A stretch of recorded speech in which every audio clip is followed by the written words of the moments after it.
Hey everyone, welcome to the 70th edition of ClariTea Chat from Atlanta. I'm here with my classmate, co-founder, and an accomplished innovation leader, Mahesh Gupta. Good morning, Mahesh, and welcome to ClariTea Chat. Good morning, Jagdish. Good morning. Incidentally, this is our first face-to-face ClariTea Chat.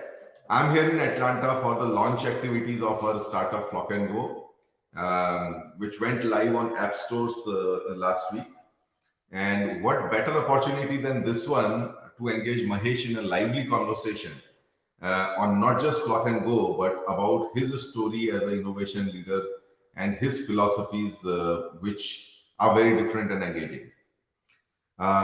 He blazed a trail from a developer to a digital product master, building award-winning apps, and now is a leader in AI and innovation, and of course, founder of FlocknGo.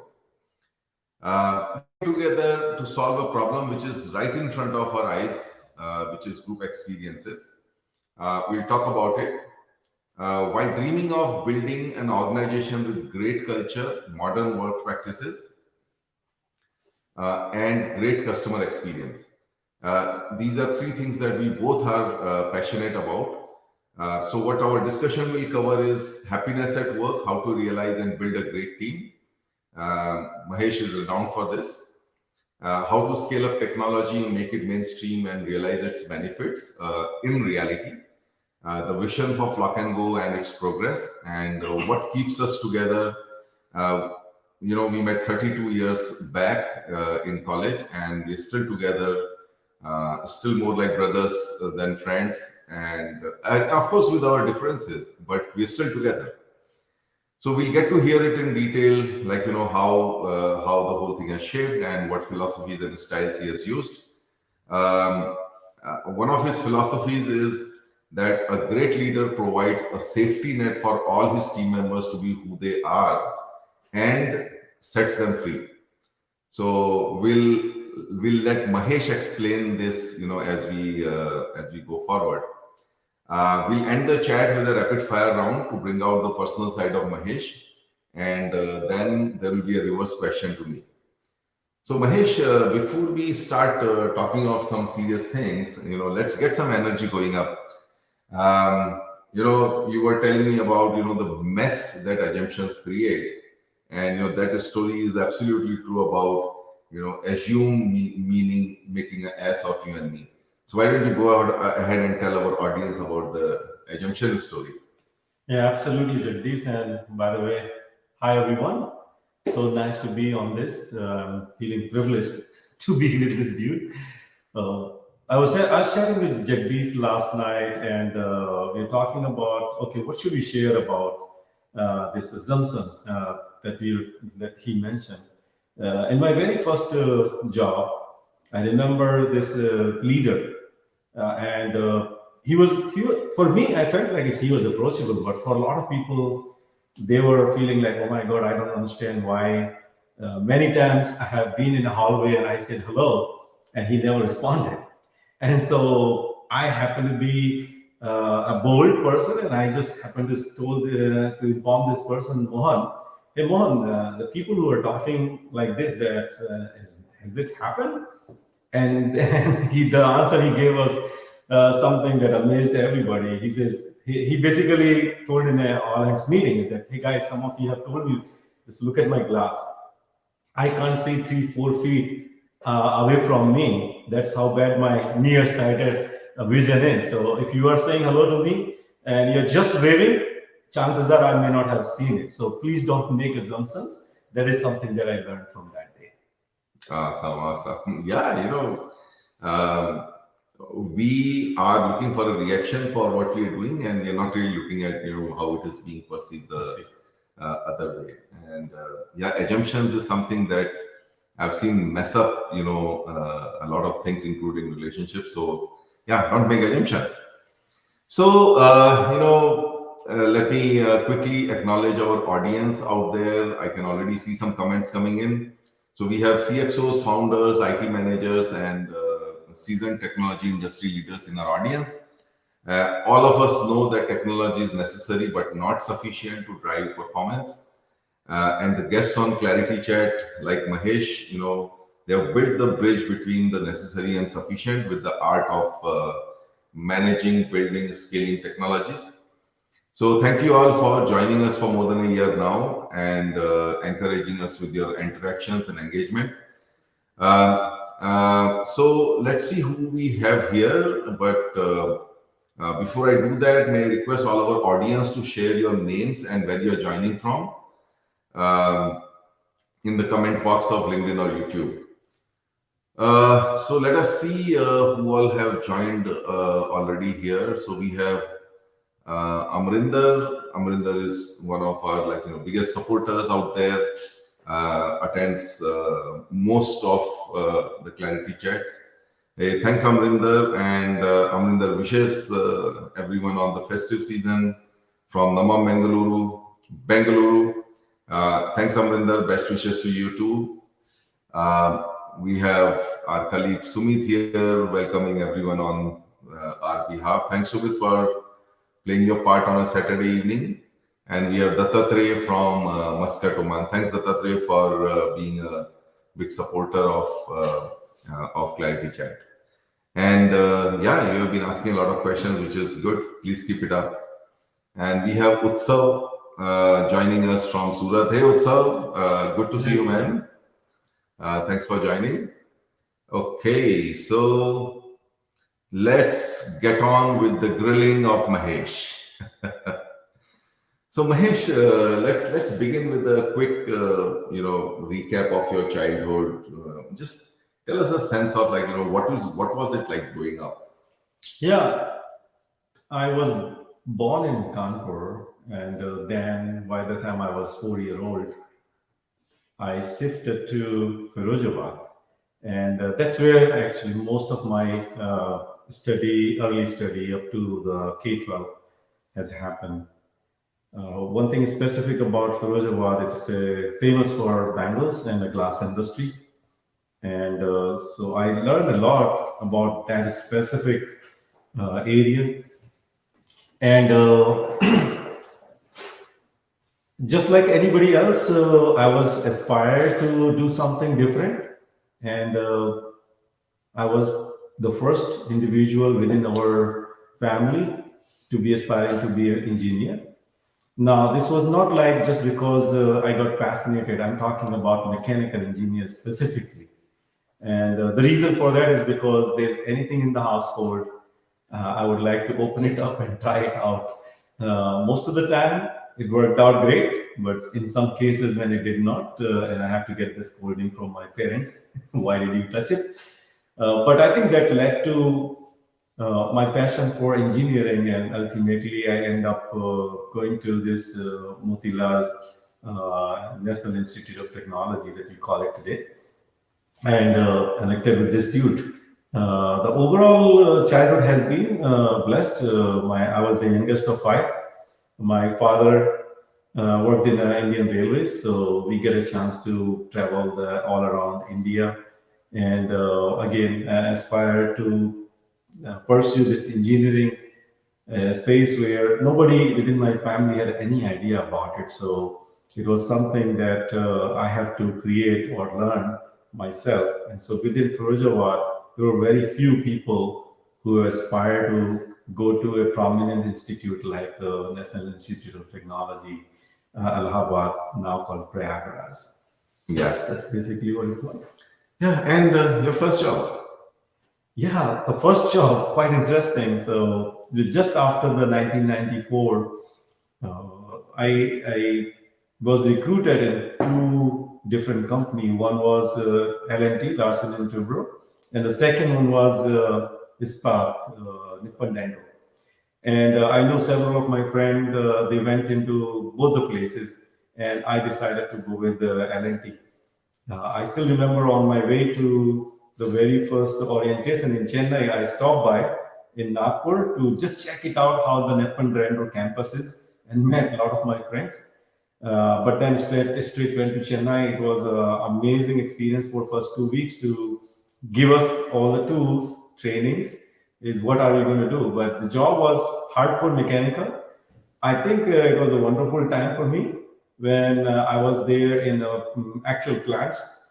Within 13 months, I was there in 4 different plants. I was there in Mangalore, MRPL, Mangalore Refinery and Petrochemicals Limited. Then I was there in Manali, very near to Chennai.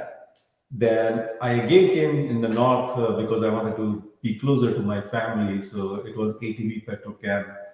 And then immediately after that, I realized is that I think I would like to pursue the higher studies because the kind of work was there. It was mostly in the remote areas, and it wasn't appealing me for ongoing future.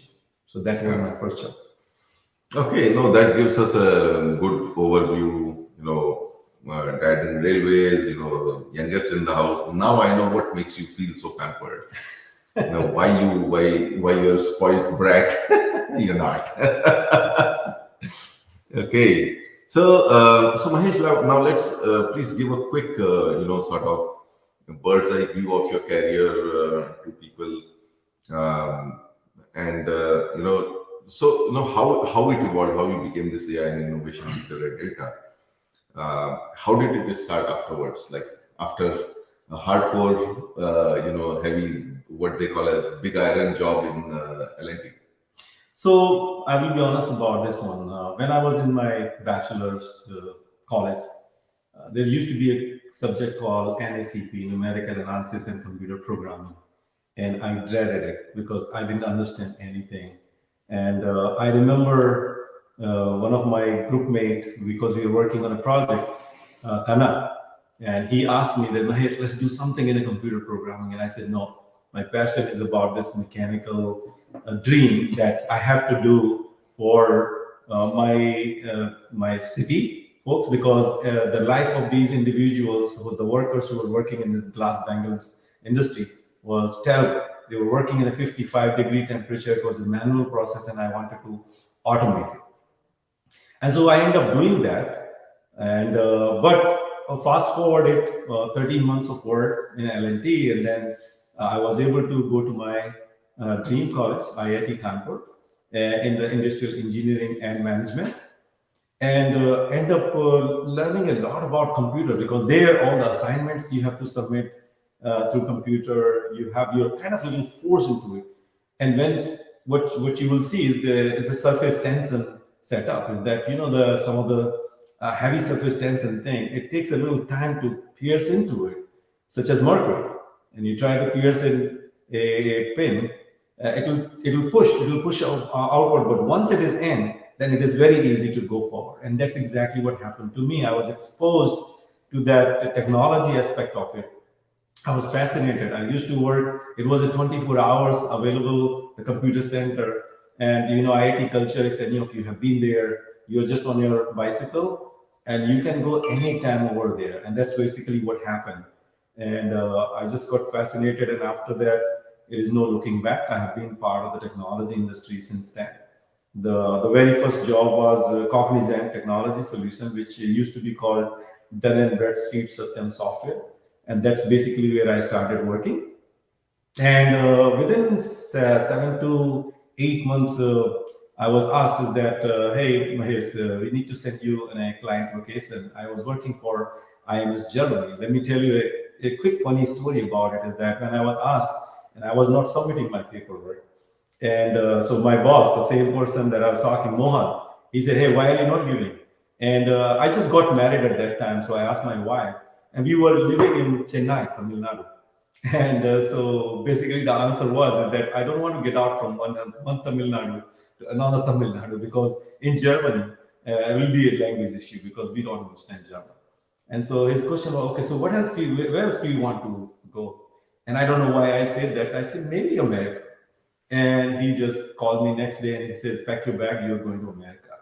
And that's it. I didn't even have a passport. I was not having any aspiration at that point in time to come over here. But here I am, 22 years. I was showing Jagdish something other day that how I was fascinated about this country's engineering capabilities because in Delhi, I used to see two crossroads and I was able to see some sort of like an amazing loop on a map. And when I was landing in Chicago, I just saw the exactly same thing. Fast forward 3 years in Chicago. After that, I started seeing that it is a very cold place. So I decided, okay, I want to move somewhere warm. And again, another interesting thing, we picked up a globe, we saw Delhi, we followed the latitude, and we found Atlanta was very close to it. And here we are, last 22 years. Has been part of Delta Airlines since then. Have done some amazing work, built some first in Delta kind of a solution. Fly Delta app is one of the ones that I'm most proud of. But there are many other things that we have worked together. Yeah. So and I think Fly Delta app gets billions of revenue from That channel. from that channel itself. And I happen to use it firsthand as I came into US and I flew Delta. And I must say that I can understand why that app gets that kind of revenue because I had to change flights and it actually guided me in a Google Maps type of way, including like take an escalator, go left, here's the gate, and etc. etc. And it was so easy for me to sort of like change terminals from arrival to departure on New York. So Mahesh, and by the way, I must say that I think post pandemic he has been a very very busy dude, building automation into various processes. So Mahesh, you were a doer, a problem solver. So give us a flavor of maybe one early career case study. Yeah, absolutely.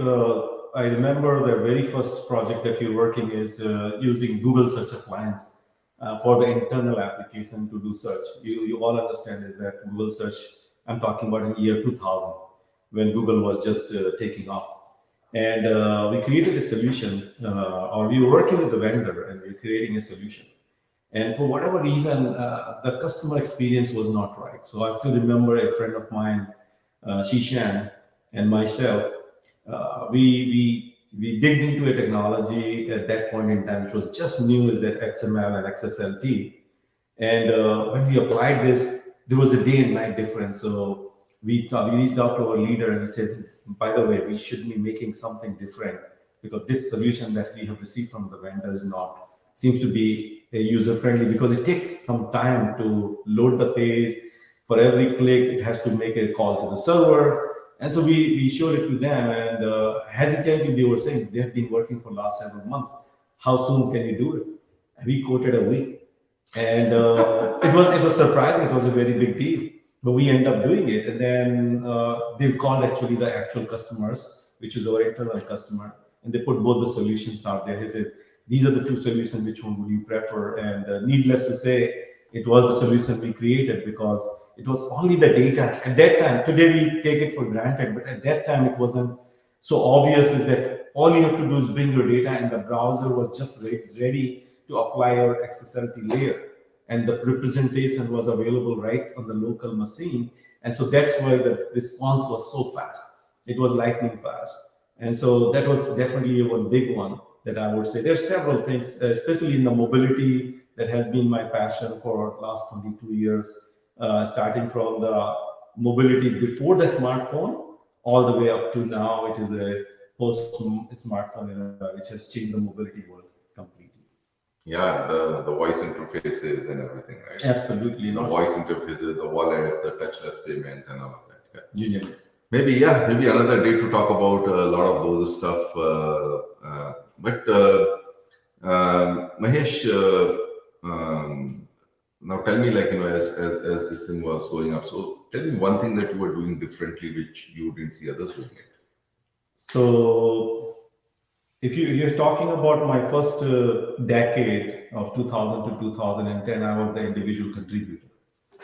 And then at that time, I was always seeing is that there are challenges, but it didn't hit me a whole lot because I was individual contributor. I was working with my computer. I had no issue. In 2010, one of my leader actually twisted my arm to become a leader of a team, like an app team. And I pushed back. I said, you know what? I just love working with computer because I can make as many mistakes as I want, and the compiler can happen, but this dude never comes back at me. But with the human being, managing a team is not the same. But no, it will say, no, you have been a mobile developer, you've been developer for quite some time and an architect. Just go now, let others do it well. And so that was my first entry into the management, a leader. And I think what I did is that all the things that I wanted in my leader at that point in time, I started applying all of those. Believe it or not, but I had my personal SLAs because I remember I'm working on something, I need access, and I'm waiting for my manager to approve it. But I don't have a courage to go and tell that, hey, you're delaying me because it's my boss. But I had my personal SLAs that because I remember the challenges, I told my entire team is that if I am delayed by 24 hours, then you basically I owe you a coffee. And also you can give me an eyes that, hey, what the heck happened? And if it is further delayed more than 48 hours, I owe you a lunch. And so this was my personal SLAs because I wanted to make sure that if my team is enabled, only then they can deliver it. Then only I can even ask them. There are several other things that I think Jagdish and I we will touch upon. One of them is how I never liked the phrase TGIF. But We'll talk about it. we will talk about it. But for now, let me just do my job of recapping it. It's like, a classic servant leader attitude that, you are serving your team members and last minute dropouts. So, sorry guys, that video is coming a little later. I think Vinay tested it on productions. We all end up doing it. That's all right. So, so just to recap it, the servant leadership, setting up SLAs for yourself, being more of a team enabler than like, a taskmaster. What else? I think, what else is that all of you out there, who are listening to it and you have a team members with you, I think this is one very, very powerful thing that, like setting up some SLAs with your team and then holding yourself accountable, and the team will love you. And they're like teams after teams where Mahesh has worked, who love him. So, Mahesh, you've built products, you've driven innovation. Tell us maybe one insider story, about your passion about innovation and technology. So there have been many, but so it will be very hard for me to pick up one, but I will try. The innovation is such a vague word that people use it every day. But ultimately, it is the unknown, uncharted territory is basically where you're trying to go there and you want to feel yourself comfortable because I do not know what it is, but I'm going to figure it out. And it starts with the experimentation. And within the experimentation, when any experiment is there, you start with a hypothesis. And there are two outcomes. The hypothesis could be right, a hypothesis could be wrong. and you should be comfortable with both of them. There was a hesitance in the word failing. And so we changed it to there are only two outcomes, either a success or learning. Because that's basically what happens is whenever you're not able to do something, you now know one more way why it did not happen. And so a specific incident, if I have to share, it was the baggage in 2006. Basically, this was this. Now it looks like a table stake, but at that point in time, it was a major issue because our agents who are serving our customers didn't have any idea of where their baggages are in. I'm talking about early 2006. So if two people have missed the baggage, one of the baggage never got on, and the other one is just on the wrong carousel. They both will show up like they both have been checked in, but there's no other information. So for an agent, there was no idea of how to respond to the customer. And the bag, which is lying on the next carousel at the destination, they just don't have visibility.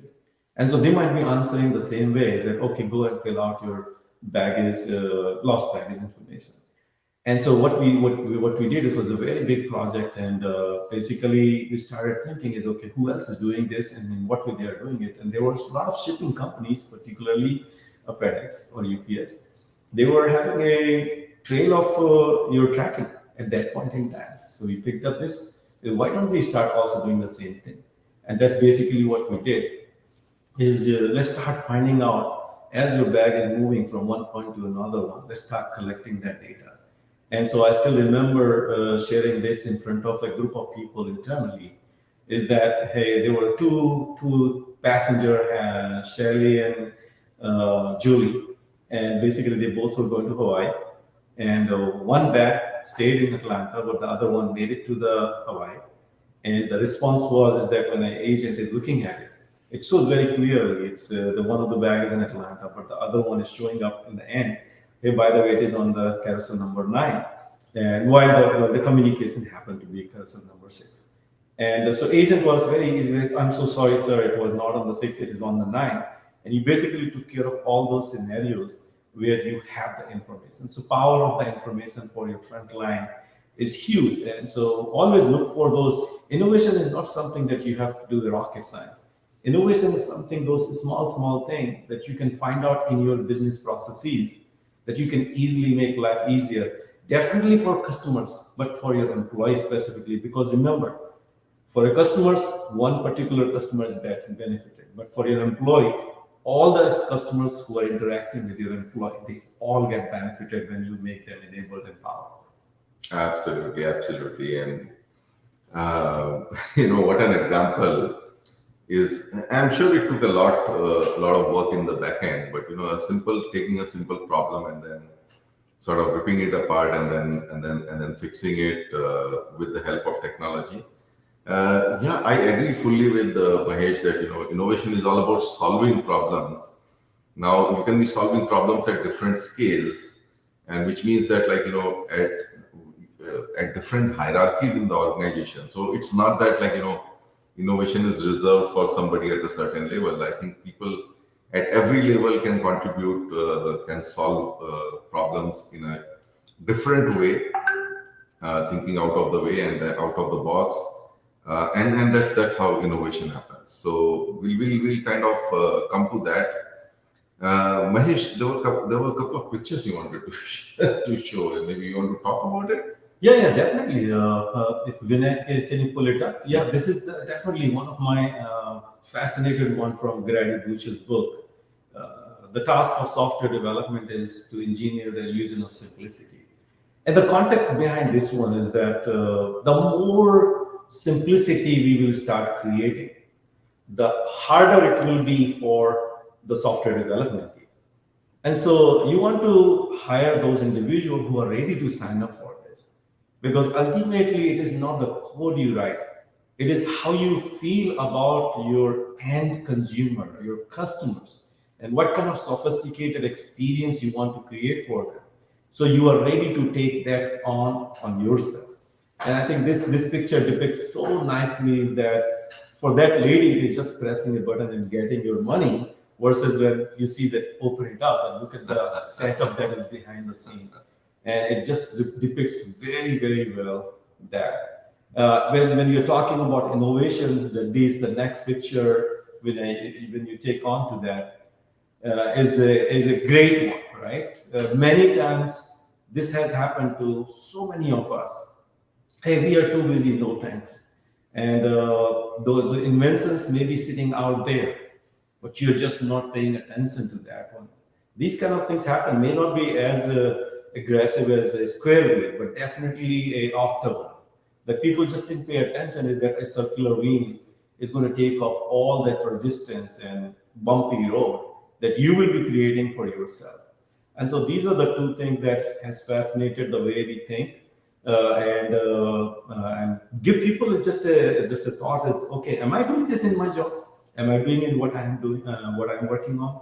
And so give yourself a thought in this specific context. One, as I said, is software development is to create that illusion of simplicity.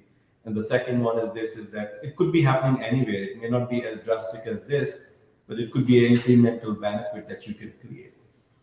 Yeah, and I think these are like some really important messages.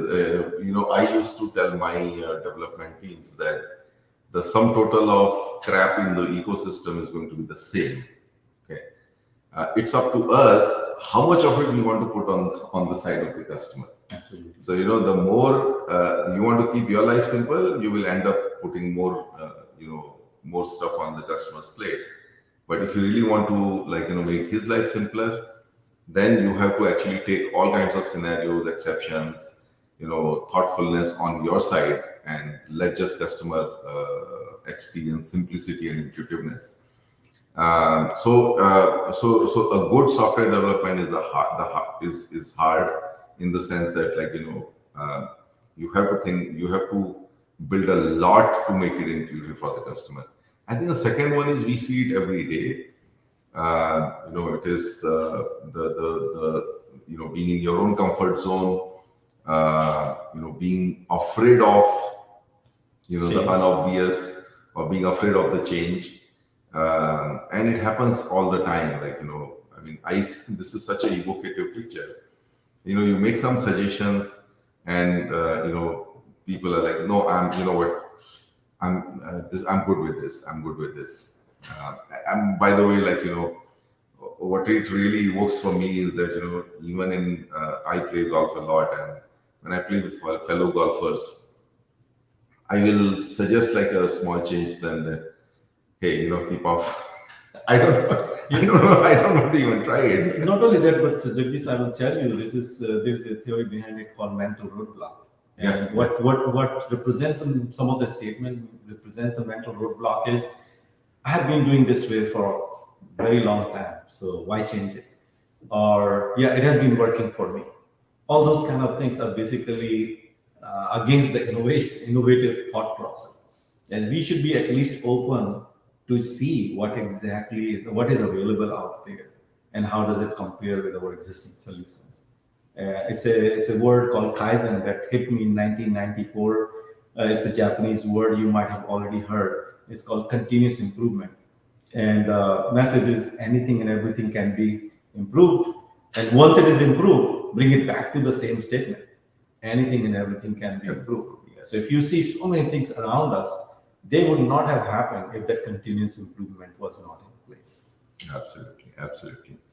Yeah, and it applies to all of us as individuals as well, that there's always an opportunity to improve, do something different. And all you require is a bit of an open mind to experiment. And of course, when you experiment, when you try something new, there's a fear of failure. Embrace the fear of failure. So let me take the discussion forward, Mahesh. So the topic which is most close to your heart, which is happiness at work. Why are you so passionate about it? And anyone I talk to who has worked with you, they are like, everyone should be working with Mahesh. No, so I would ask this question: why not? Because we get to learn from the most complex organization in the world called family. It's a very complex organization. And think of it this way, that there's no Jira board, there's no project plan, but things happen. There are no SOPs. There are no SOPs. But how things happen is the way they connect with what they do. Some of the work that you never going to do at workplace, you never have to do your dishes, you never have to do your laundry in a workplace. You get to workplace in a very comfortable environment. If a coffee machine is broken at your home, you got to fix it. But if a coffee machine is broken at work, you don't have to worry about it. All you have to maybe do is maybe make a call. And so you are in a much better setup than your family from a comfort and conveniences perspective. But in spite of that, why are you not happy? That's the question people should ask. And that's the question I've been asking myself. And I think the answer is very clear, is that it is all about how you connect with what you do. And so I think that's the connection that I have been always looking for as I bring new team members on board. I've at least first 5 people I always personally get involved in it to make sure that those individuals are really getting into what they really passionate about it. They understand this is what they want to do it, and enabling them, helping them. The other aspect of it is, do you understand what they are going to do? Will you be engaged, not micromanage, but will you be engaged with them on a day-to-day basis, helping them to grow? Because as a leader, that's what your number one job is. I still remember that when I became the very first time manager or leader, I wanted to be with them, and I was the first one, or one of the first one, who came from a technical background. And I remember long back when I used to develop something cool, I wanted to show it to my boss and my manager. And because of not so much technical about it, I could see that they probably didn't get it. And that was one of the things that doesn't happen in any other profession, but in a technology profession. So when I became that leader, I knew that how important it was for me not only to just simply say a great job, but to tell them why I felt that it was a great job. And I think that's one of the best way of recognizing your team member. But everything else falls apart automatically once you create that connection for people in a workplace. Is that why I want to come here, why I want to do it, is because it's my stuff and I want to create it. So that's basically the root of that happiness at workplace. Yeah. Yeah. But what about? I mean, I think it's a good analogy that you provided. Like, how you. I mean, how is it within a family, and then so one part of it is connection. Anything else? So the other one is definitely this TGIF phrase that I always highlight, and a lot of people, in fact, some of my team members even say, "Hey, just to take just make me either react to it." They would like to call "Thank God It's Friday." In fact, some of my family members do it intentionally. And so I was surprised when I keep on hearing this "Thank God It's Friday," and I started challenging people who were saying it. I said, "Are you sure that you meant it? Because what does it mean? Thank God It's Friday. That means from Monday through Friday, whatever you did, was it worth it? And so you are happy that it is over and you don't have to do that anymore." Oh, by the way, if that is the case, I'm assuming you're not coming back on Monday because you said "Thank God It's Friday." But the same people will show up on Monday. In fact, sometime when I told, "Hey, so thank God it's Friday means you are not coming on Monday anymore." "Oh, no. I didn't mean that way." I said, "Then what did it mean?" And so it's kind of maybe you can call it a fashion or just casualness of how you associate with your work, is a TGIF, "Thank God It's Friday." Not the individual question means that, Mahesh, it may not be necessarily demeaning the work. It may be, I'm going to have some more fun and excitement with my family. Thank God it's Friday, so I'm going to be spending that time. But the opposite was not true. I said, "Oh, if that is the case, on a Sunday evening, you should be saying TGIM. Thank God it's Monday, I'm going to go to work." And so that doesn't happen. And why? And if that doesn't happen, how can you justify that? So these are the two things that started happening quite a lot with the people who I share this, is that, hey, if you have a TGIF culture, there should be a TGIM culture too, if that is what truly you mean. Otherwise, forget about it. It's a Monday through Sunday. It's all life. Yeah, You just yeah. enjoy whether you're at work or you're at home. Yeah, yeah.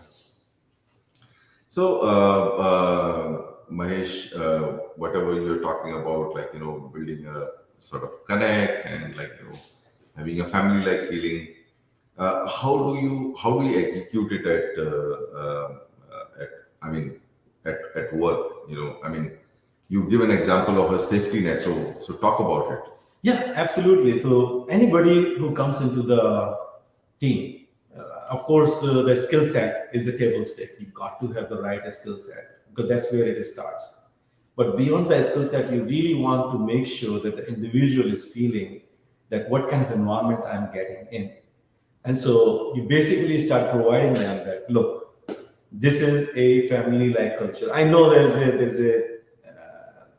a lot of people who are talking about, okay, what cannot be family?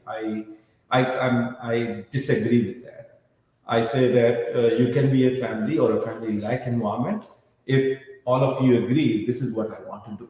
And so what it means is that you should be feeling free to share the true yourself, like you can be in your family, knowing that you can be pushed you can be challenged, but there is a safety net around you that you will never fall off. And once you provide that, many times you may be missing out on those feedbacks or communication that people are holding back, and those could be very, very important for your organization to be very effective. And so if you create an environment is that, hey, you can speak your mind like you are in your family, and you should be able to share that, because for a leader, if you don't have that information, if you don't have a pulse check of how my team is feeling about what they do, it is always going to be a management aspect. It is never going to be leading. The leading means you are enabling them, as Jagdish said in the beginning, is that you basically give them an environment where they feel that they can be who they are. And after that, it's a matter of time that once they connect with what they do, then you don't have to worry about who's doing what. You will be only worrying about how can I solve a complex problem. Absolutely, absolutely. And I think that's something we bring to FlocknGo. Oh yeah, that was the basis of it. That was the basis of it. Yeah. So tell us about FlocknGo now, Mahesh. I mean, been working on it for a couple of years now, and we just went live on App Store. So why don't you tell everyone about FlocknGo? Absolutely. So almost a decade, or a little bit over a decade, this idea has been in my head. It started is that how can we bring a lot of people together? Some of you who are at our age or maybe older, you might have seen on Doordarshan called Ekta Ka Braksh. That used to be a video that used to come. Is that how when people are together, they can be so much powerful. So that was the genesis of it, is the power of man. But then over the period of time, I started seeing the power of that being exhibited in a business space. There was a group of 17 people in Atlanta who went when the very first Nissan EV called Nissan Leaf that was launched. They all went together to a dealership, multiple dealership, that they want to buy 17 cars. And the kind of deal they got, that would have never happened in the history of Atlanta dealership because of the power, because of the scale. The similar thing happened is that even in India, in a city Aurangabad, where 150 industrialists bought a Mercedes. And so this is even in the news on Google. And so this keep on making me think is that why we cannot create an environment. And then the last but not the least, which became a trigger, is that Jagdish and we got an invitation sometime in mid of 2019 or early 2019 for our 25th reunion for our college. And I think 10 of us became the volunteers, Jagdish and myself, of course, because of our always being the organizer or volunteers. And organizing that event was definitely a tremendous task. We had fun because we were doing for our own batchmates. But it was dragging because it was 15,000 WhatsApp messages. It was 5 different Google spreadsheets. who has paid it, who has not paid it, and just to decide the color of our memorabilia T-shirt was, oh my God, you won't believe it. There was no consensus because there was no tools available. So I think I heard that. I said, you know what, I had it. And I think right around the 2020 beginning, when Jagdish announced is what he's going to do with his career, I immediately spoke to him and I said, hey, here's an idea, and who can be a better person to execute other than you? And since then, it has been a history. And that's basically how we started this idea. Yeah, so maybe I think let's do a quick walkthrough using a video. Yeah, let's do Yeah, that. so Vinay, let's play the video. With a video of what FlocknGo is. Yeah.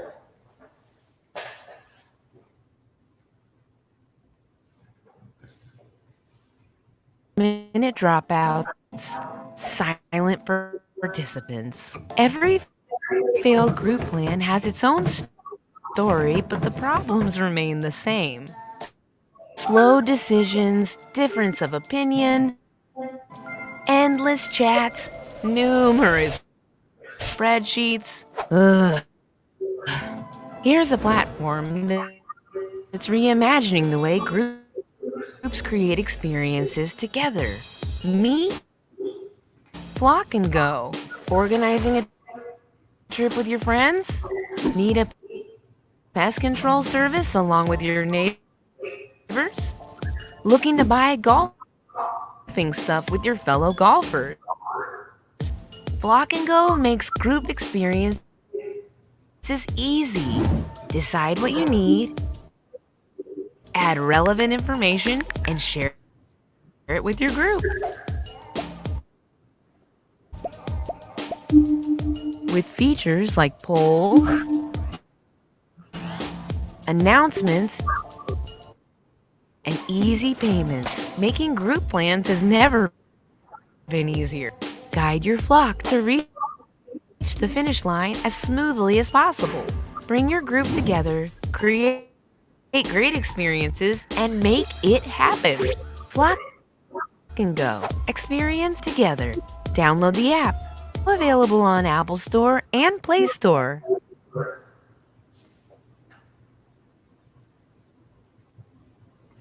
Hey, thanks. So that's a sort of 1 minute explanation of what we are doing, and of course, like Mahesh mentioned earlier, the simpler it looks, the more complex it is on the back end, and that's what we have been working on. Um, Mahesh, what's the progress right now? I think the progress has been tremendous. In the beginning, we were thinking is what should we do? How do we build this? And there were a lot of options available. Is that okay? Can we ask somebody else to build it? And I think very soon we realized, again, my instinct about the leadership kicked in, is that unless we're going to have our own team and we provide them that environment so that they feel connected, they feel like a family, I don't think we will be able to do justice, and we will be just like any other startup. So we decided that we're going to build our own team. That's what we did. And team has been amazing. They have been adopting this as if their own. And it has been awesome. The app is already in the App Store and Google Play Store. It is still in an invitation-only mode.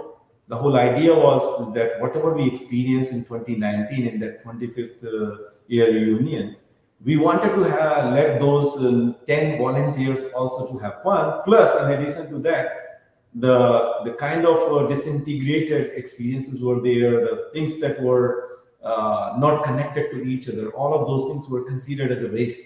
And I think that's basically one thing which we can take care of, other than many things, is that how can we make that entire experience for both the participant as well as the people who are organizing it as seamless as possible, and let them enjoy the experience more rather than spending their time organizing things.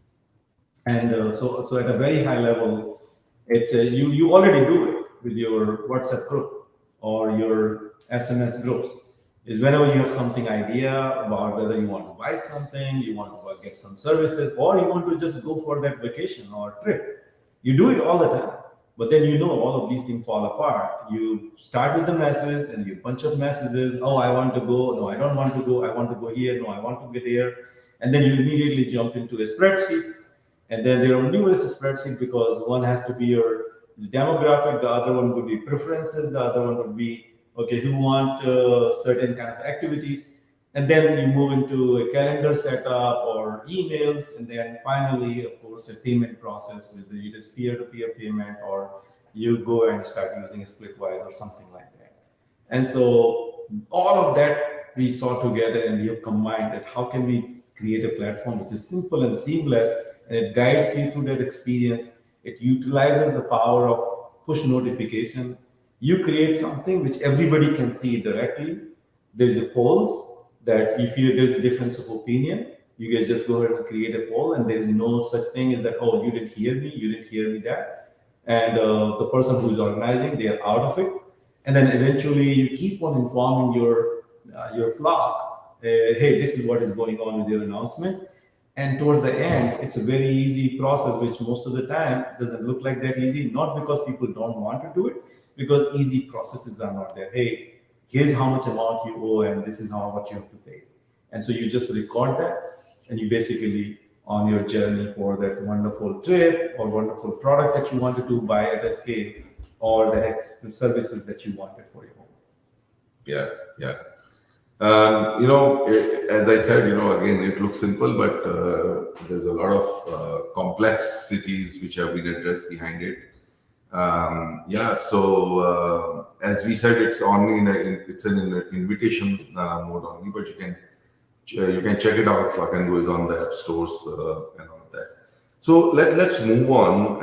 I definitely didn't want it to be a promotion for FlocknGo, and definitely the reason we are keeping it in an invitation only mode is we want to fix a lot of these early controlled experiences and make sure that this is really, really ready for the masses before we really release it. Because one of the things that, as I mentioned earlier, me and Mahesh both are passionate about is not just our teams, but our customer experience. And we really want to make sure that, that is tied down to the T, before we give it to everyone. But of course, people can join the wait list, and if there's a really, I would say, if there's something real that you're going to do with your group, of course, we are there to help you jump the queue, right? But Jagdish, for your session, that is so important, and I just want to highlight for people is that many times if you try to look back any failure that you experience, many times these are the things that may be pointing it out, is that we didn't do enough. And so that's the reason. So this is not a promotion for FlocknGo, but it's a learning lesson for any of you out there who is working on a product and you want to launch it. Launch it with a very small group, and make sure that the group can tolerate some of the inefficiency in the process. Find out those, make them better, and then you start opening up for the larger scale. Absolutely. It's not just about it's not a numbers game that you amass customers, and then you show a graph which is exploding. I think it's more important to give a great experience and tie down all the knots and tie down all the loose ends before before you really give it to many other people. So that's and it's actually, if you think of it, it might set us back in our scaling up, but then it's also holding ourselves accountable to all our customers. So let's move forward, Mahesh. Let me see if there are any comments from our audience. We have. So there's a question from Amarinder for Mahesh. How has been the evolution of technology in the aviation industry? It was an early adopter of tech at backend such as reservations, fare, proration, etc. But did other industries take a lead on customer experience until OTAs, which is online travel agencies, started enhancing customer experience? Yeah, no, Amrinder, great question. I'll tell you, this has been a a blessing but in disguise, but at the same time, it is a challenge too. Because of the early adoption of technology, the airline has been running since that day. An unfortunate situation it is that, okay, the technology has evolved so much, but we can't make a change because you can't change the tire when the car is in motion, right? So that has been our challenge in the aviation industry. The other thing is also is that there were multiple different technologies were adopted on top of it. And so airline could not become a vertical where a lot of enhancement could have been available across. It is most of the time it is a build versus buy. You will see that most of the time it is built. And that's why many airlines have their own technology team which try to create that experience, because there are certain things that happen at that scale because of the old system, the way they interact with the newer system, exposure of APIs, and all those things which started happening recently.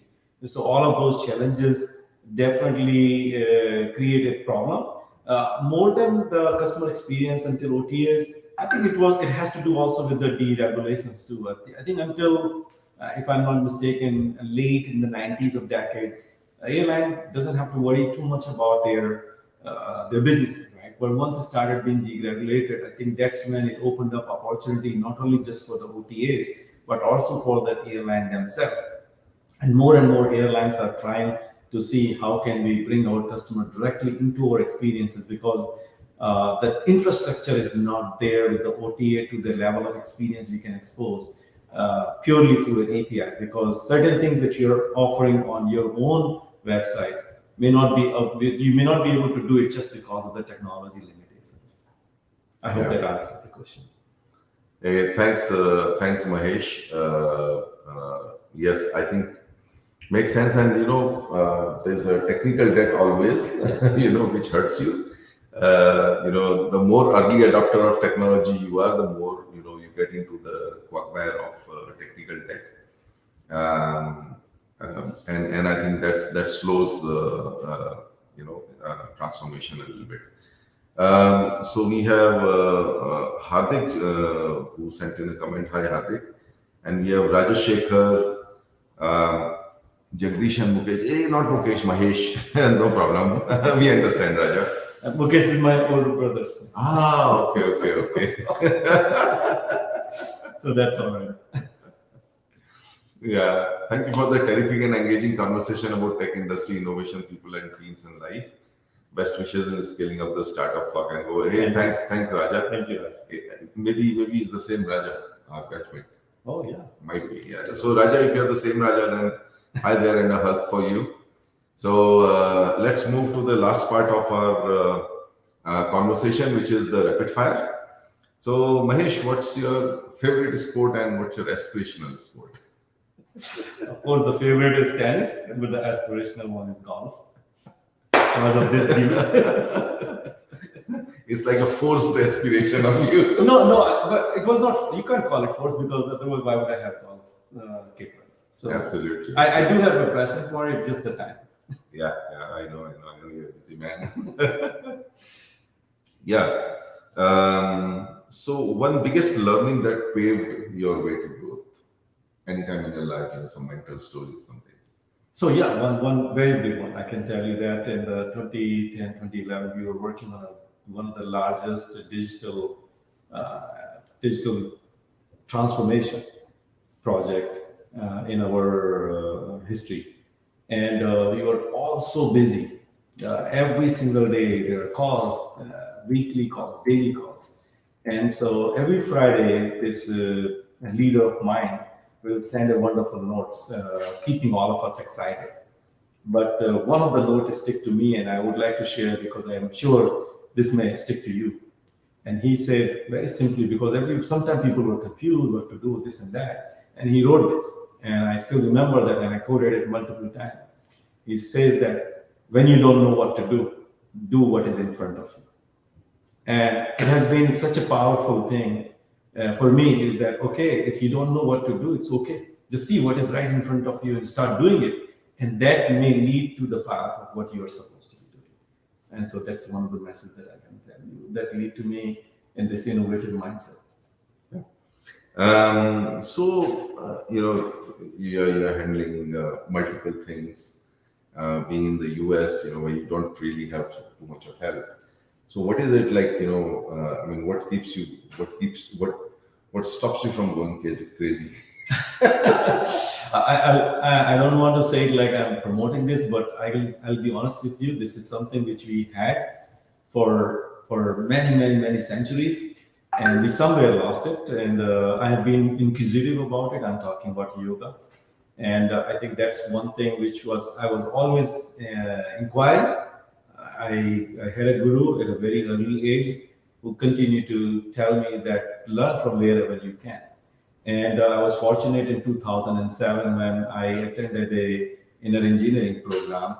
And since then, my life has changed. I do yoga on a daily basis. That is my time. That is me time. It's almost, you can see, is I'm defragmenting myself in a technology term on a daily basis, because you take out the clutter, because whole day it can happen. Things can go here, things can go there, and these 30 minutes are just for yourself.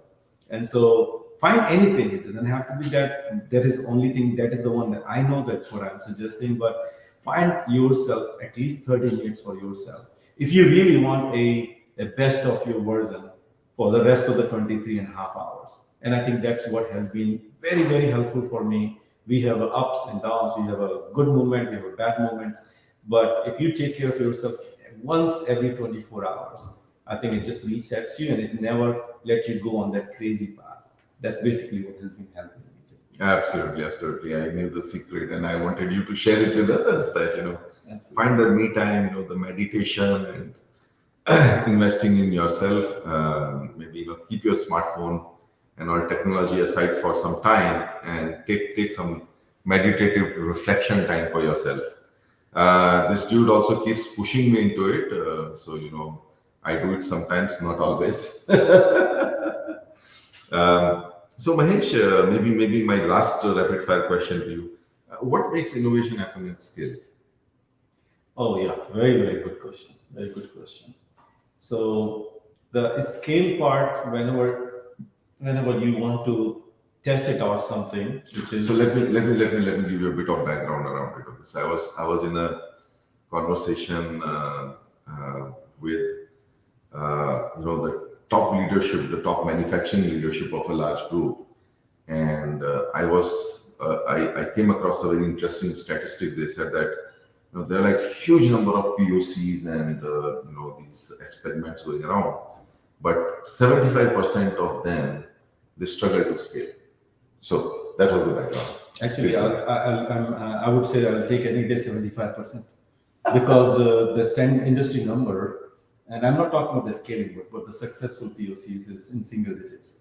And that's okay, because you're talking about the more and more. I'm saying even from a successful POC. I see. Okay, I got it. So of the successful POCs, only 30% were they're able to scale it up. Yeah. No, I think I understand. I think it is the number one thing comes to Jagdish in my mind is the adoption of change, the change management. Because again, some of the things we picked up on the way is that the picture of the square wheel versus circle. Yeah. Hey, been there, done that. I've been doing this for so long. Why are you changing it? So unless you have buy-in from the people who are going to use that innovation, you've got to so start with that. Start with engaging those individuals, letting them see what they are not able to see. That's the number one thing.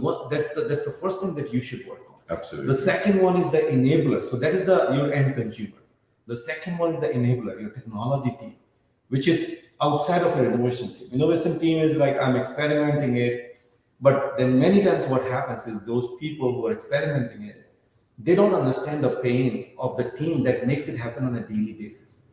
And so that connection is so important, is that the empathy for those people, understanding how the current process, current product work, and then showing them is that what I have created is a better solution for you guys.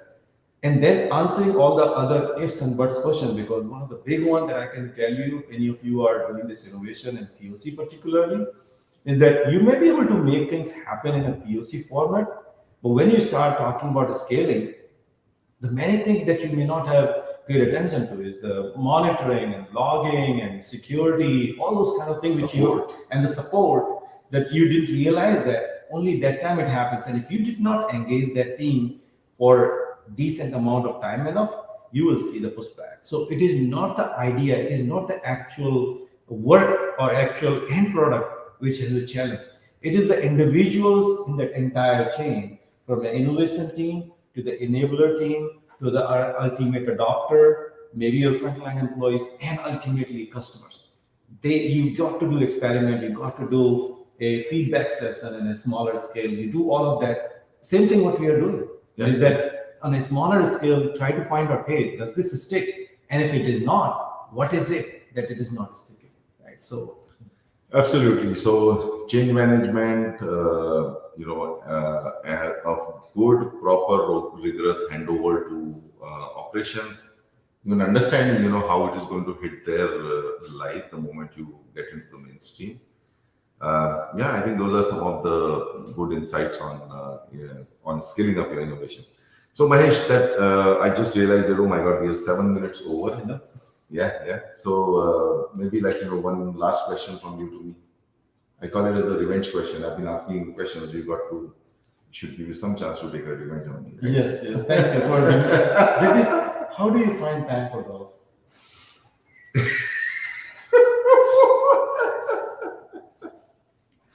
He got me.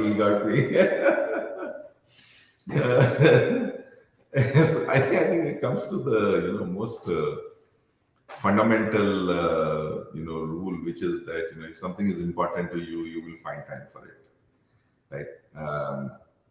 So despite all the craziness, my wife complains to me that that I don't sleep enough.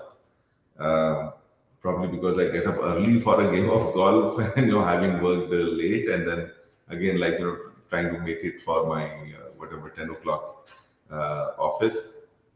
It does take a little bit of sacrifice here and there, but I think golf is something which is close to my heart. It's the toughest game out there. You learn every day. It is a very meditative sport. If you're disturbed mentally, you can't play well. So it's actually my way of meditating. That's my yoga. That's your yoga. So when I'm when I'm playing golf, it's like meditation time for me. Well said. And it's a nice long walk, with yourself, sometimes with friends. But I think the real moment of truth is when you're standing on the ball and your entire body, mind, and everything has to be completely aligned for you to hit a good shot, and that means you have to silence everything at that moment. And I really love that feeling, so that's what keeps me, coming back to the golf course. But that's what I would say, Jagdish, is that everybody should find their moment, moment of yoga, whether it is golf or whether it is real sitting down quietly. But I think all of us should definitely invest in ourselves for a small period of time on a daily basis. I highly recommend, and not only that, I really want you to see that way, because the world is going in a crazy direction. Mental health is becoming an issue, big time. Even though the more opulences and all comfort and conveniences we got, and so we need to look at that aspect of it. I thank you so much, Jagdish, for inviting me. This was fun. I hope it was beneficial for all the listeners, all the viewers. Thank you so much. Thank you all our audience for attending, engaging, and thank you all of you who are watching the recorded version as well. I should share one secret with you before we log off, is that both of us we had a sort of a small launch party celebration with our college friends here, and we had a late night, and then we further spent some more late hours preparing for this chat. I think both of us are heavily underslept. I hope it doesn't show up on our faces, but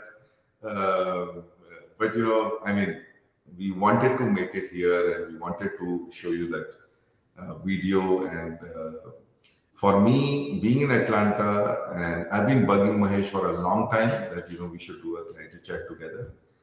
I think there couldn't have been a better occasion for us despite the sleeplessness and everything, to grill this dude, and like, that has been a sort of dream for quite some time. And yeah, it's like my first visit here in 4 years actually. Yes, it has been definitely. COVID has not been. COVID has not allowed Yes, me yes. to come. But before that, whenever I used to come, I made sure that I pay a visit to my guru and my friend, No. and spend some time here. Yes, absolutely.